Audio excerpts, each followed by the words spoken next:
नमस्कार। स्वागत है आप सभी लोगों का हमारे YouTube channel star GS hub में। स्टार जीएस हब YouTube का एक ऐसा प्लेटफॉर्म है जहां आप कंप्लीट जीएस के अध्ययन कर सकते हैं। हम लोग अपने इस चैनल के माध्यम से जिस क्लास का संचालन कर रहे थे वो पॉलिटी का था। मैंने इसके पहले वाले वीडियो में आपको पॉलिटी का स्ट्रक्चर बता दिया था कि मैं पॉलिटी को किस किस पार्ट में पढ़ाऊंगा।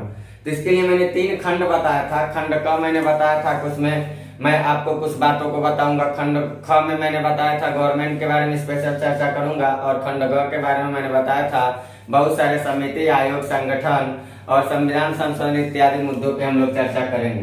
तो ऐसा कुछ हमने इसके पहले वाले वीडियो में बताया था, आप उसको देख सकते हैं कि हमारे पॉलिटी पढ़ाने का कुछ अंदाज अलग होगा। तो हम लोग आज जो शुरू करने चल रहे हैं वो शुरू करने चल रहे हैं खंड क के बारे में। और खंड क में हम लोग क्या पढ़ेंगे? आज खंड क के बारे में हम लोग चर्चा कर रहे हैं। और पहला जो हमने बताया था, जो मेरा टॉपिक रहेगा, वो पहले तो हम लोग चर्चा कर लेते हैं जिस विषय को पढ़ने चल रहे हैं, इंडियन कॉन्स्टिट्यूशन को। तो पहले इसको हम लोग चर्चा कर लेते हैं, आखिर ये संविधान है क्या। इसके लिए हम लोगों को कुछ बातों पे, विशेष करके मुद्दा पे ध्यान देना पड़ेगा। और वो बातें क्या क्या है जरा उसको हम लोग देखते हैं। सबसे पहली बात तो हम लोगों को ये जानना पड़ेगा कि राजनीति क्या होता है। राजनीति जैसे हम जानेंगे तो राजनीति से ही हमको राजनेता शब्द निकल के आएगा सामने। राजनीति जानने के बाद हम लोगों को ये जानना पड़ेगा कि राज्य व्यवस्था क्या होता है, राज्य व्यवस्था क्या होता है। और जैसे राज्य व्यवस्था हम लोग जानेंगे तो राज्य व्यवस्था का सबसे बड़ा निकाय जो होता है, सबसे बड़ा निकाय जो होता है, उस निकाय के बारे में हम लोग पढ़ेंगे। और उस निकाय को कहते हैं संविधान। उस निकाय को कहते हैं संविधान। तो हम लोग पहले 2 मिनट इस पे चर्चा कर लेते हैं। राजनीति क्या है, राजनेता क्या है, राज्य व्यवस्था क्या है, और राज्य व्यवस्था का बड़ा निकाय संविधान क्या है। इन मुद्दों पे हम लोग चर्चा करते हैं। तो जनरली हम लोग देखते हैं, पहले हम देखते हैं राजनीति के बारे में। जनरली हम लोग ऐसा देखते हैं, कोई भी संगठन, कोई भी समुदाय, किसी भी संगठन या समुदाय की बात कर लीजिए आप, किसी भी संगठन या समुदाय को चलाने के लिए, उसको अग्रसित करने के लिए कुछ नीति और नियम की जरूरत होती है। कोई भी समुदाय हो, कोई भी संगठन हो, कोई भी ऑर्गेनाइजेशन की आप बात कर लीजिए, कोई भी ट्रस्ट की बात कर लीजिए, कोई चैरिटेबल की बात कर लीजिए, किसी भी संगठन को अगर चलाने के लिए कुछ न कुछ उस नीति और निर्णय की जरूरत पड़ती है।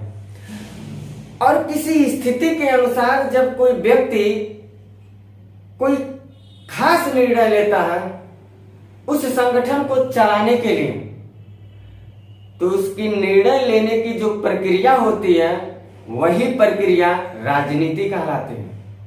सपोज करिए एक बड़ा सा संगठन हमने खोला। उस संगठन को चलाने के लिए मैं क्या करूंगा? कुछ नियम बनाएंगे, कुछ पॉलिसी जारी करेंगे ताकि ऑर्गेनाइजेशन ग्रोथ करे। तो जो नियम, जो पॉलिसी मैं जारी कर रहा हूं, वो किसी विशेष स्थिति को, हमारा किसी विशेष इंटेंशन को पूरा करना है, अचीव करना है। उसको पूरा करने के लिए हमने नीति और नियम को बनाया। तो नीति और नियम को बनाने की जो मेरी प्रक्रिया थी वही राजनीति कहलाती है। तो राजनीति के बारे में, और इस राजनीति को संचालन करने वाला, जो नेतृत्व करने वाला व्यक्ति होता है, उसको राजनेता कहते हैं। तो राजनेता बड़ा पवित्र शब्द है।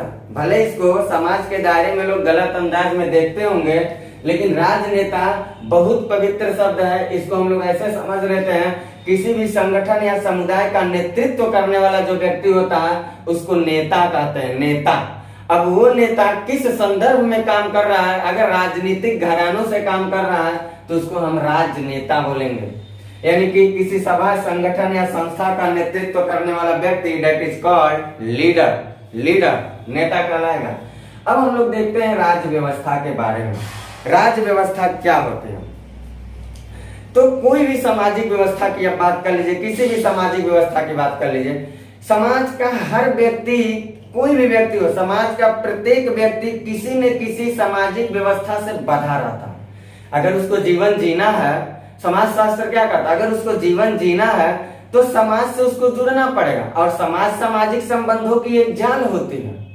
उसको अगर उस जाल से वो व्यक्ति नहीं लगेगा तो वो व्यक्ति अपने आप को अकेलापन महसूस करेगा, फिर वो मानव जीवन जीने के लायक तो रहेगा, लेकिन उसको कुछ अलग थलग घटनाएं उसके जीवन में आएंगे। यानी कि कह सकते हैं हम कि समाज का हर एक व्यक्ति किसी न किसी सामाजिक व्यवस्था से बंधा रहता है, चाहे कोई भी सामाजिक व्यवस्था हो सकती है, और किसी न किसी सामाजिक व्यवस्था से बंधे होने के कारण समाज के द्वारा जो निर्धारित होता है नियम, पॉलिसी, कानून, वो समाज के द्वारा निर्धारित कानून हर व्यक्तियों पे समान रूप से लागू कराया जाता है, और लागू कराने वाला जो तंत्र व्यवस्था होती है उसी को कहते हैं राज्य व्यवस्था, उसी को हम लोग कहते हैं राज्य व्यवस्था। और इस राज्य व्यवस्था का सबसे बड़ा निकाय जो है उसको हम लोग संविधान कहते हैं। जिस संविधान के बारे में पढ़ने चल रहे हैं हम, ये संविधान एक राज्य व्यवस्था का सबसे बड़ा निकाय है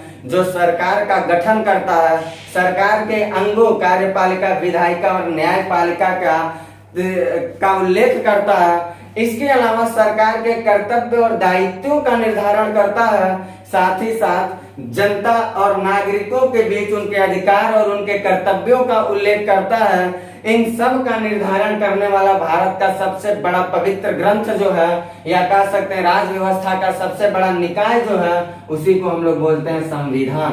तो इसी संविधान के बारे में हम लोगों की क्लास चलेगी। हमने यहाँ लिखा है भारतीय संविधान। हम लोगों को भारत की संविधान पढ़ना है। विश्व के हर देशों की अपनी अपनी संविधान है, लेकिन भारत के संविधान को पढ़ाने से पहले मैं वैश्विक स्तर पे 2-3 मुद्दों से भारत के संविधान को जोड़ देता हूं, उसके बाद हम लोग अपने कक्षा को कंटिन्यू करेंगे। तो हम बताने चल रहे हैं आपको, कल की आप लेक्चर देखिएगा, उसमें दूसरी पेज जो मैं लिखा था उसमें यही लिखा था कि हम लोग आगे यही जानेंगे कि परिचय के बाद संविधान के प्रकार कौन कौन से हैं। तो उन मुद्दों पे हम लोग चलते हैं चर्चा करने। संविधान के प्रकार, ये संविधान के जो प्रकार हम लोग पढ़ने चल रहे हैं इसको आप लोग नोट भी करिएगा, क्योंकि ये जानकारी की बात है। संविधान के प्रकार, तो संविधान के जनरली प्रकार में सबसे पहले हम लोग जानेंगे, सबसे पहले हम लोग जिस मुद्दे पे चर्चा करेंगे वो होगा संघात्मक। संविधान के प्रकार में हम लोग जानेंगे संघात्मक और एकात्मक संविधान। संघात्मक को हम लोग बोलते हैं फेडरल सिस्टम, संघात्मक को हम लोग बोलते हैं फेडरल सिस्टम, और एकात्मक को हम लोग बोलते हैं यूनिटरी सिस्टम। तो हम लोग जानते हैं what is federal system and what is unitary system. संघात्मक व्यवस्था क्या है और एकात्मक व्यवस्था क्या है, इस मुद्दे पे हम लोग चर्चा करते हैं। तो हम क्या करते हैं, आपको कॉलम के अनुसार बताते हैं। एक तरफ मैं लिखता हूं संघात्मक व्यवस्था यानी कि फेडरल सिस्टम, संघात्मक व्यवस्था, और दूसरी तरफ मैं लिखता हूं एकात्मक व्यवस्था यानी कि यूनिटरी सिस्टम, एकात्मक व्यवस्था। पहले इन मुद्दों पे चर्चा कर लेते हैं हम लोग, फिर अपने भारतीय संविधान के बारे में चलते हैं पढ़ने के लिए। पहले इन मुद्दों पे थोड़ा चर्चा हम लोग कर लेते हैं, बहुत ज्यादा अध्ययन नहीं करना, थोड़ी बातों पे अध्ययन करेंगे। फेडरल जो सिस्टम होता है, ये फेडरल सिस्टम का सबसे बढ़िया एग्जांपल देने वाला जो विश्व का देश है, सबसे पहले हम लोग ये जानेंगे विश्व का वो देश यानी कि यूएसए जो है, USA United state of America, USA federal system का, मैं यहाँ एफडी लिख दे रहा हूँ, एफएस, फेडरल सिस्टम का सर्वोत्तम उदाहरण है, सर्वोत्तम उदाहरण है। सबसे पहली बात तो हम लोग ये जानेंगे कि इस संघात्मक व्यवस्था जिसको हम लोग चल रहे हैं पढ़ने, इस संघात्मक व्यवस्था का सबसे बढ़िया उदाहरण देने वाला विश्व का जो देश है वो कौन है, यूनाइटेड स्टेट ऑफ अमेरिका, संयुक्त राज्य अमेरिका। और यूनिटरी सिस्टम का सबसे बढ़िया एग्जांपल देने वाला जो देश है विश्व में वो है ब्रिटेन, यानी कि ब्रिटेन जो है, ब्रिटेन, मैं यहाँ यूनिटरी सिस्टम को यूएस लिख दे रहे हैं, ऐसे यूएस लिख दे रहे हैं या डायरेक्ट ऐसे लिख दे रहे हैं। ब्रिटेन एकात्मक व्यवस्था का अच्छा उदाहरण है, अच्छा उदाहरण है। हम लोग इसमें ये जान गए कि फेडरल सिस्टम किस देश में सबसे बढ़िया उदाहरण किस देश से है, यूएसए से, और यूनिटरी सिस्टम ब्रिटेन में पाया जा रहा है। अब चर्चा करेंगे हम लोग क्या खासियत है फेडरल सिस्टम का और क्या खासियत है यूनिटरी सिस्टम का। इस बात को जानने के बाद मैंने बताया था ये जो मेरा चैनल था इस पे अभी हम प्रीलिम्स लेवल तक की क्लास को लेके आ रहे हैं। जैसे हमारी क्लास जैसे टीम बढ़ेगी और क्लास को और आगे बढ़ाएंगे हम, तो हम इन मुद्दों पे जब पढ़ाने आएंगे तो उनके गुण और दोषों पे भी चर्चा करते चलेंगे। अभी मैं प्रीलिम्स के नजरिए से ही लेके चल रहा हूं, यानी कि आपका ये चैनल जो है, इस चैनल पे आप ग्रुप डी से लेकर के स्टेट पीसीएस प्रीलिम्स तक के सवालों को बहुत ही आसानी के साथ कवर कर सकते हैं। और यकीन नहीं होगा तो प्रीवियस ईयर पेपर को सामने रख करके आप खुद मैच कराइएगा, उसके बाद बताइएगा, या होने वाले भावी पेपर जो होंगे उससे ला करके खुद आप एग्जाम के क्वेश्चंस को आप इस क्लास नोटबुक से मिलाते रहिएगा, आपको खुद पे खुद पता चलेगा। तो हम बताने चले आपको संघात्मक व्यवस्था के बारे में। यूएसए जो है इसका उदाहरण, इसकी खासियत क्या है, इस पे चर्चा कर रहे हैं। इसकी पहली खासियत जो है, पहली खासियत जो हम लोग पढ़ेंगे वो ये पढ़ेंगे कि जो फेडरल सिस्टम होता है, इस संघात्मक संविधान व्यवस्था का सबसे पहला बात ये जानेंगे कि यहाँ लिखित संविधान होता है। यहाँ क्या होगा, लिखित संविधान होगा, लिखित संविधान होगा। पहली बात, अभी मैं इसको इसी से कोरिलेट करके बताऊंगा। सबसे पहली बात इसमें हम लोगों को यह जानना है कि इस व्यवस्था में जो संविधान होता है वो लिखित होता है, रिटेन होता है। कॉन्स्टिट्यूशन जो होता है वो रिटेन होता है। दूसरी बात इसकी खासियत है, हम लोग जानेंगे यहाँ जो शक्तियां होती हैं, शक्तियों का विभाजन किया गया। अब ये शक्तियों के विभाजन का क्या मतलब है, शक्तियों का विभाजन, शक्तियों का विभाजन। अब शक्तियों के विभाजन में क्या मतलब निकल रहा, केंद्र और राज्य के मध्य, यानी कि सर्वोच्च शिखर पे जो होगा यहाँ पे केंद्र सरकार बैठा रहेगा, यहाँ पे केंद्र सरकार होगा और इसके अंडर में देखा जाएगा, इसके अंडर में तो बहुत सारे रीजनल राज्य सरकार होंगे, स्टेट गवर्नमेंट होंगे।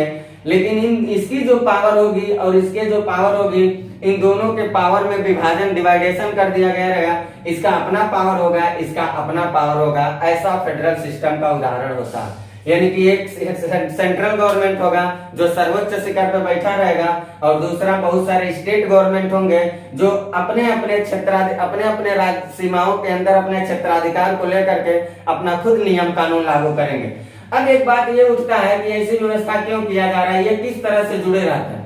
तो जो इन दोनों के बीच में जुड़ाव होता है, लगाव होता है, इन दोनों के बीच में, राज्य और केंद्र के बीच में जो जुड़ाव होता है वो संविधान नहीं, संविधान के माध्यम से नहीं हो रहा, वो एक करार, संधि समझौता के माध्यम से होता है। संधि समझौता या करार के माध्यम से जो ये दोनों आपस में जुड़े हुए हैं, उसी संधि समझौते वाली व्यवस्था को ही हम लोग संघात्मक कहते हैं।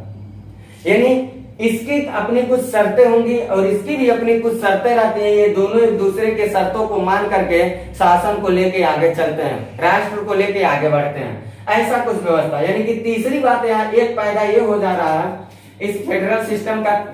चौथा जो बात हम लोग जानेंगे, अगर शक्तियों का विभाजन हो रहा है तो शक्तियों के विभाजन में ये दिया गया है कि राज्य जो होंगे वो केंद्र से करार के माध्यम से जुड़े रहते हैं, यानी संधि समझौता के माध्यम से उनको जोड़ा गया रहता है। यानी कि राज्य जो होगा, राज्य करार के माध्यम से, करार या इसको कह सकते हैं संधि के माध्यम से, संधि के माध्यम से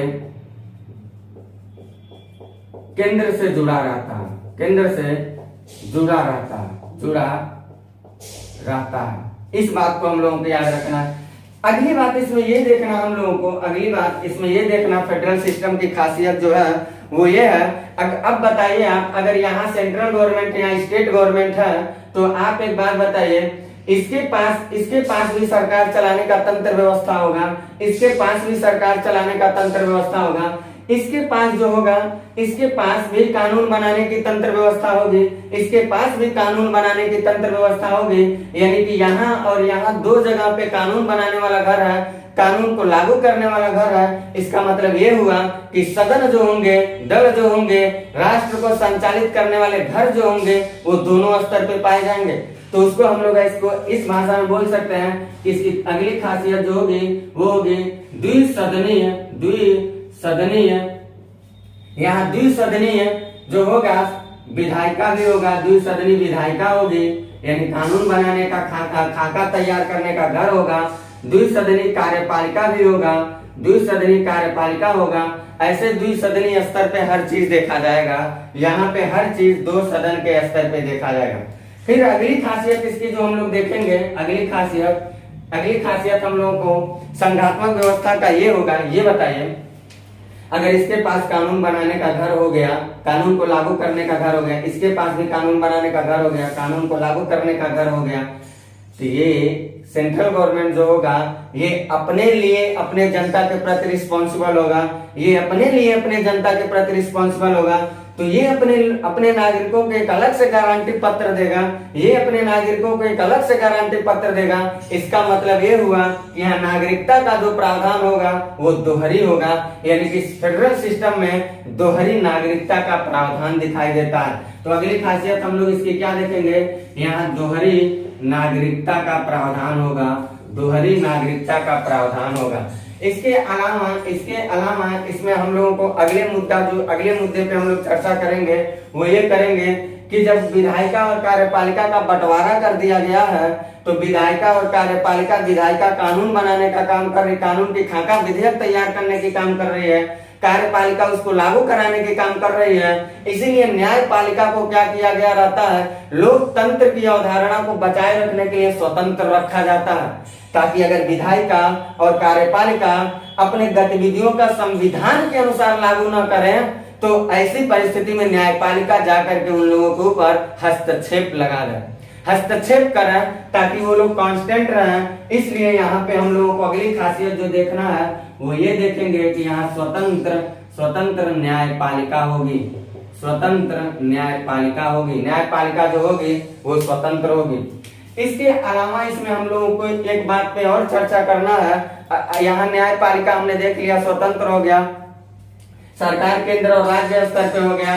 केंद्र सरकार की अपनी सारे सिस्टम है, राज्य सरकार की अपनी सारे सिस्टम है। ये अपना गारंटी पत्र नागरिकों को दे रहा है, अपना गारंटी पत्र दे रहा है। न्यायपालिका को स्वतंत्र रख दिया गया है। और यहाँ की जो व्यवस्था चलती है, क्योंकि ये करार के माध्यम से साहब लोग जुड़े रहते हैं, इसलिए समस्या आ सकती है, कभी भी टूट सकते हैं, इसलिए राष्ट्र विखंडित हो सकता है। इसीलिए ऐसे व्यवस्था में जो चलाने वाला, केंद्र और राज्य को जो चलाने वाला तंत्र व्यवस्था है, यानी संविधान है, उस संविधान को सर्वोच्च शिखर पे रखा जाता है, ताकि दोनों के बीच हुए समझौते के मध्य थोड़ी थोड़ी अड़चन आने से दोनों बंटवारा न करना, वरना राष्ट्र की एकता और अखंडता प्रभावित हो जाएगी। इसलिए केंद्र और राज्य भले अलग अलग सरकार चलाते हैं, लेकिन इन लोगों को भी डील करने का जो सबसे बड़ा निकाय संविधान है, वो इन लोगों से भी ऊपर रखा जाता है। इनकी अगली खासियत यहाँ हम ये देखेंगे कि यहाँ संविधान की सर्वोच्चता पर बल दिया जाता है। संविधान की सर्वोच्चता यहाँ पाई जाती है, सर्वोच्चता।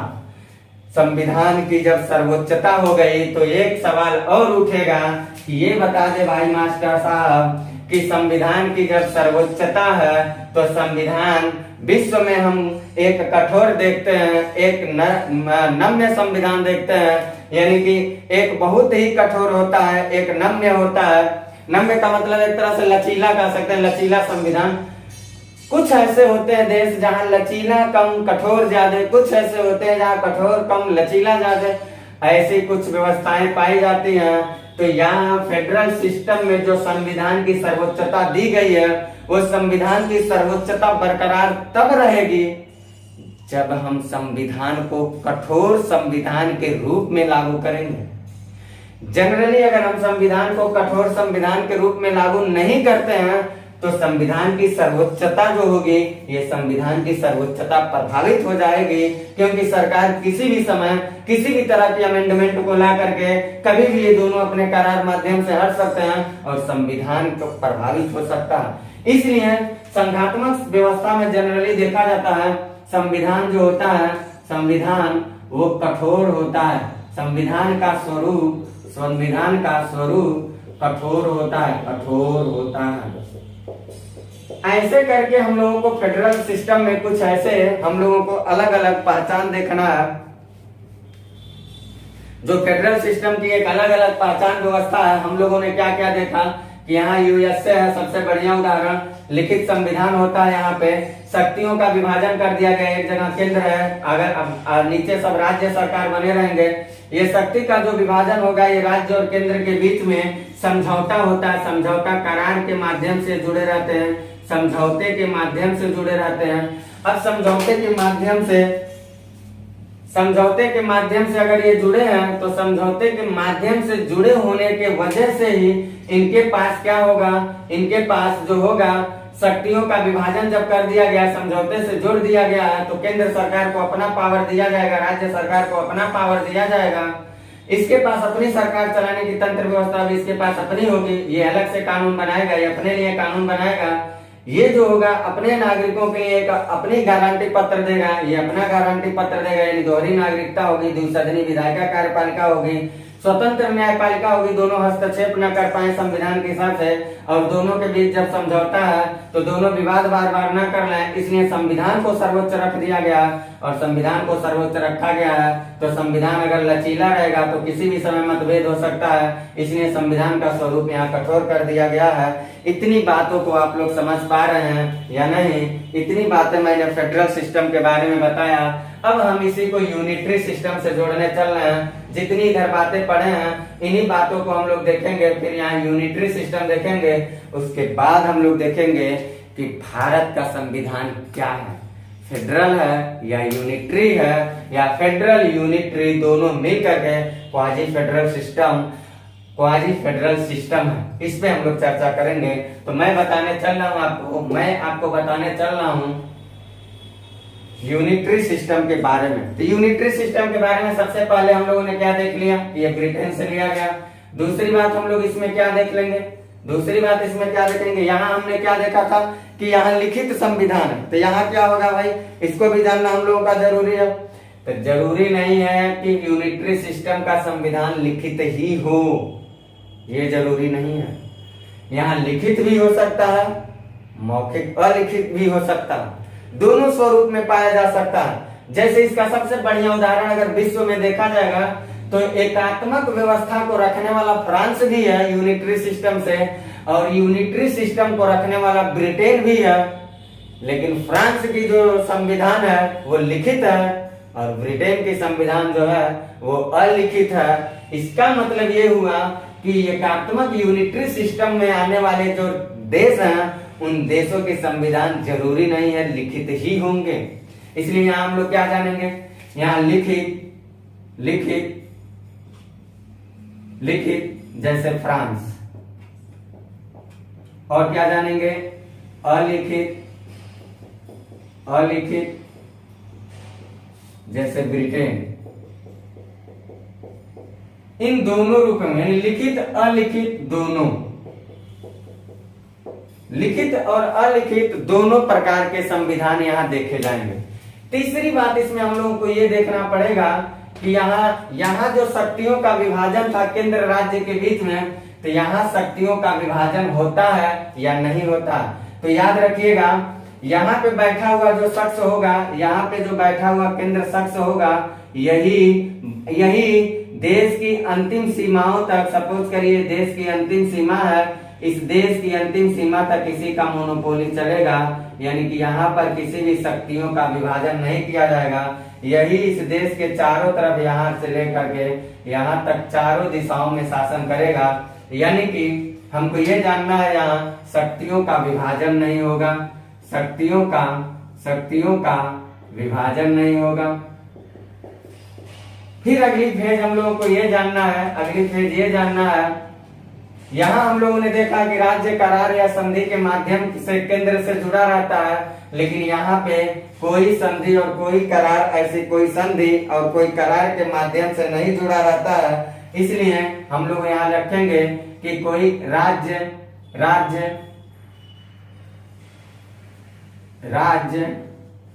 किसी करार के माध्यम से, राज्य है ही नहीं तो करार के माध्यम से क्या देखा जाएगा, इसलिए डायरेक्ट हम लोग देखेंगे कि यहाँ जो होता है कोई संधि या करार नहीं देखा जाता है, नहीं देखा जाता है। इसके अलावा इसमें अगली बात है जो हम लोग देखेंगे, अगली 5वें पॉइंट पे देखेंगे, यहाँ हम लोग देखे द्विसदनी विधायिका है। तो ये बताइए जब सेंट्रल गवर्नमेंट चारों दिशा पे राज कर रही है तो ये सेंट्रल गवर्नमेंट ही जब राज करी थी, इसी के पास कानून बनाने का घर होगा, इसी के पास कानून को लागू करने वाला घर होगा और इसी के पास इंसाफ देने वाला भी घर होगा, न्यायालय भी होगा। इसलिए सदन जो होंगे वो दो नहीं होंगे, एक ही होंगे।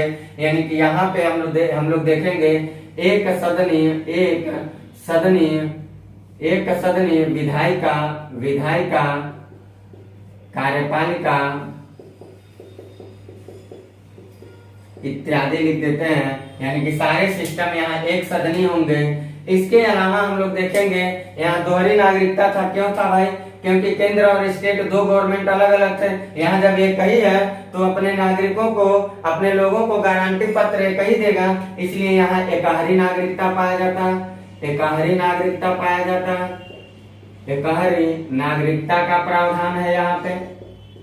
इसके अलावा हम लोगों को अगली बात जो देखना है वो ये देखना है, यहाँ एकहरी नागरिकता, यहाँ मैंने क्या देखा, स्वतंत्र न्यायपालिका, यहाँ पे मैंने लिखा है स्वतंत्र न्यायपालिका। तो इसे यहाँ हम लोग क्या देखेंगे, जरूरी नहीं है कि यहाँ स्वतंत्र न्यायपालिका होगी, क्योंकि भाई एक ही आदमी जब चलाने वाला मालिक है, जब एक आदमी मालिक बन जाता है तो हो सकता है कहीं तानाशाह भी हो सकता है या उदार भी हो सकता है, दोनों परिस्थितियों में हो सकता है। इसलिए यहाँ पे जो संविधान न्यायपालिका होगी, न्यायपालिका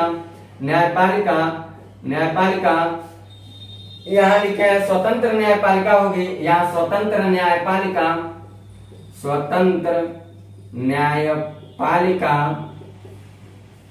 हो भी सकता है या नहीं भी हो सकता, इन मुद्दों पे हम लोगों को जानना है। यहाँ न्यायपालिका हो सकता है और नहीं भी हो सकता। इसके अलावा यहाँ हम लोगों ने देखा संविधान की सर्वोच्चता है। तो यहाँ पे संविधान की सर्वोच्चता होगी कि नहीं, जब एक ही व्यक्ति है तो तानाशाह व्यक्ति हो सकता है, वो संविधान को कहेगा नहीं मानेंगे, या ऐसा भी हो सकता है कि संविधान जैसे एक तंत्र व्यवस्था से वो खुद बढ़ जाए और राष्ट्र की एकता और अखंडता को प्रभावित होने से बचा ले। यानी कि यहाँ पे संविधान की सर्वोच्चता हो भी सकती है और संविधान की सर्वोच्चता नहीं भी हो सकती है। और इसकी सबसे बढ़िया उदाहरण हम लोग अगर देखेंगे तो जापान भी यूनिटरी सिस्टम को रखता है और ब्रिटेन भी यूनिटरी सिस्टम को रखता है, लेकिन जापान जो होता है वो संविधान को सर्वोच्च मानता है, ब्रिटेन जो है वो संविधान की सर्वोच्चता पे बल नहीं देता है। यानी कि यूनिटरी सिस्टम में आने वाले जो दो देश हैं, एक जापान इसका बढ़िया उदाहरण और एक ब्रिटेन, तो जापान जो है संविधान की सर्वोच्चता पे बल दे रहा है और ब्रिटेन नहीं दे रहा है। तो यहाँ हम लोगों को लिखना होगा कि संविधान की सर्वोच्चता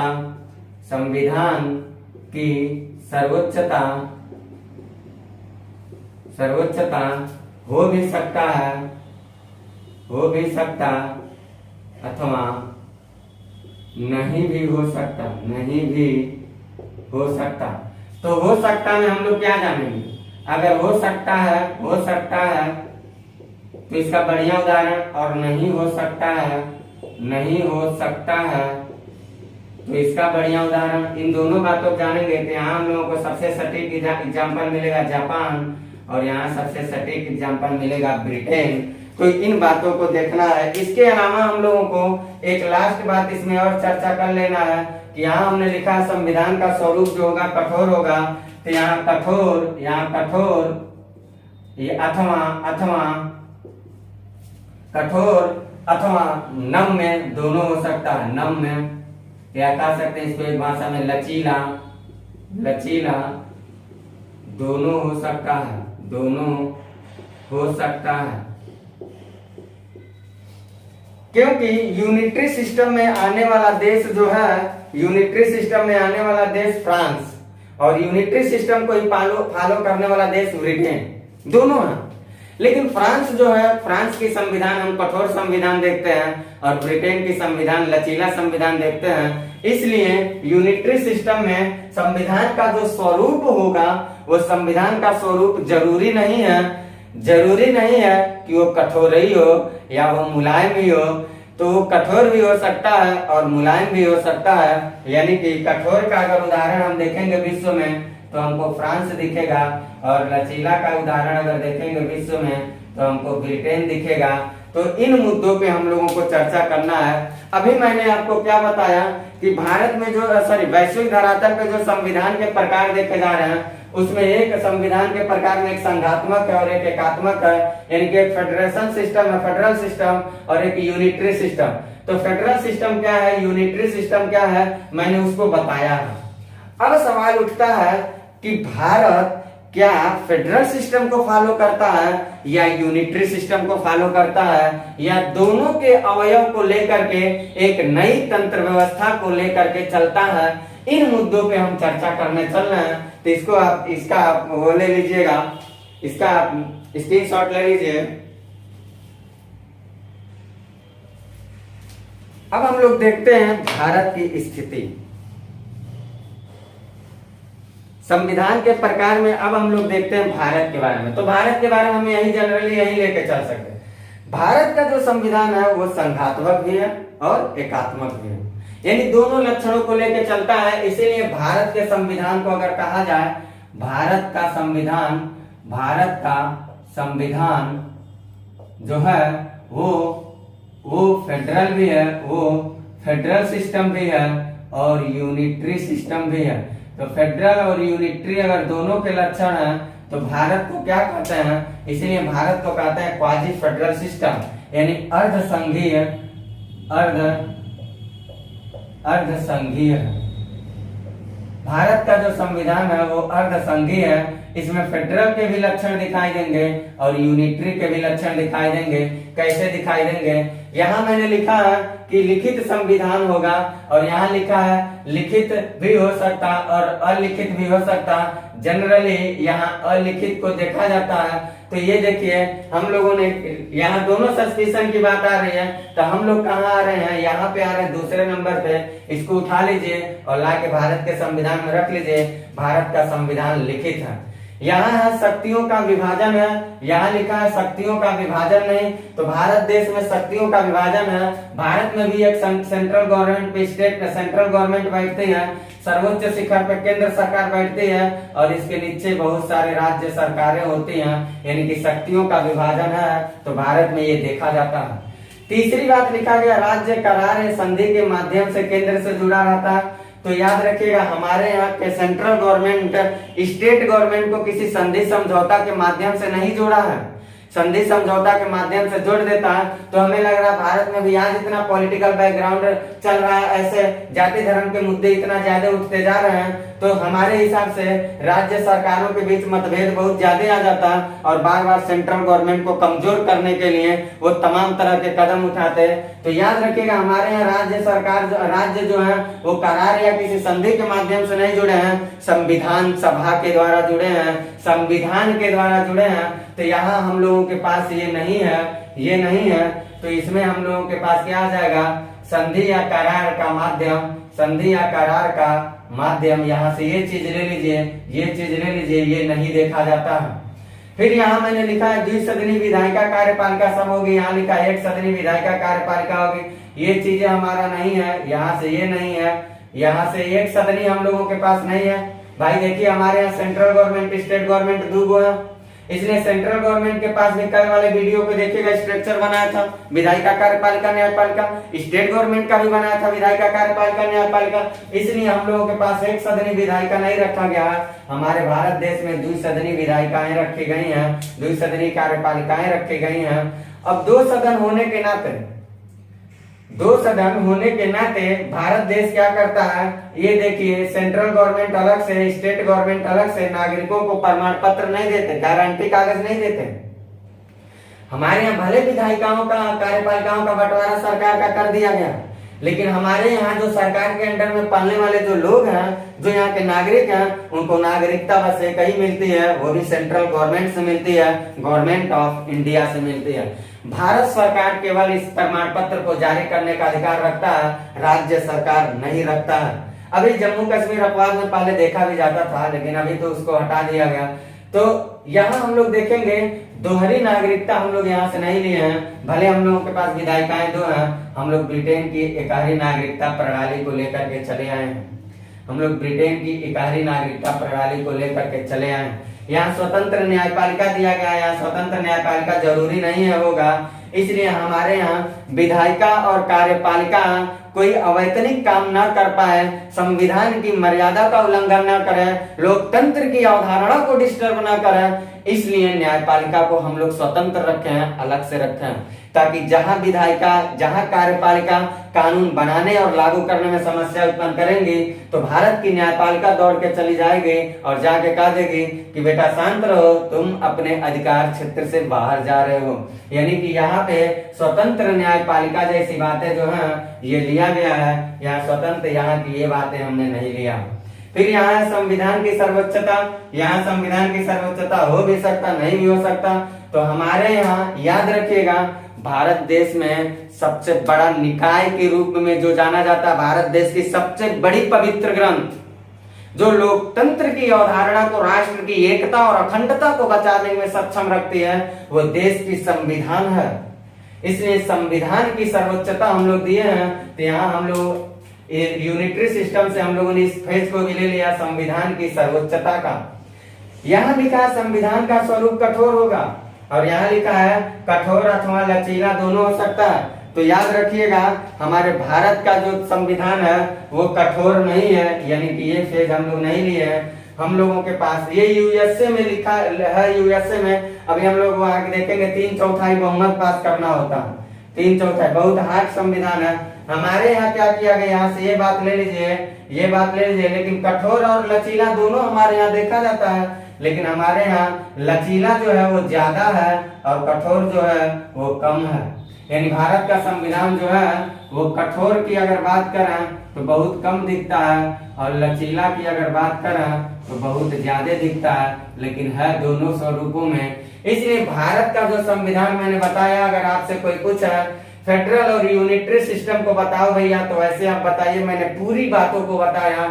और फेडरल यूनिटरी सिस्टम में अगर आपसे कोई पूछता है कि बताओ भारत का संविधान क्या है, फेडरल है या यूनिटरी है, तो आपको फेडरल सिस्टम से ये चीजें जो जो टिक मारे हैं ले लीजिए, और यूनिटरी सिस्टम में जो जो चीजें को सही किया हो इसको ले लीजिए, और इन सारे चीजों को भारत के संविधान में रख दीजिए।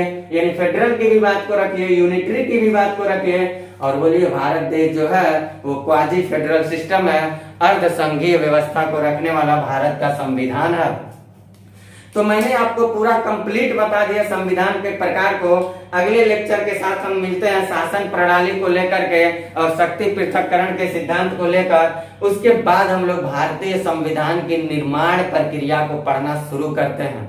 तो आप लोग हमारे चैनल से जुड़िए, सारे मुद्दों को गहनता से अध्ययन करिए, और अगर आपको लग रहा है कि आपके एग्जाम के लिए लाभदायक है तो निसंदेह चैनल से जुड़िए, इसे लाइक शेयर सब्सक्राइब करिए ताकि हमारी मनोबल बढ़ती रहे। लेता हूं आपसे इजाजत, बाय, बेस्ट ऑफ लक।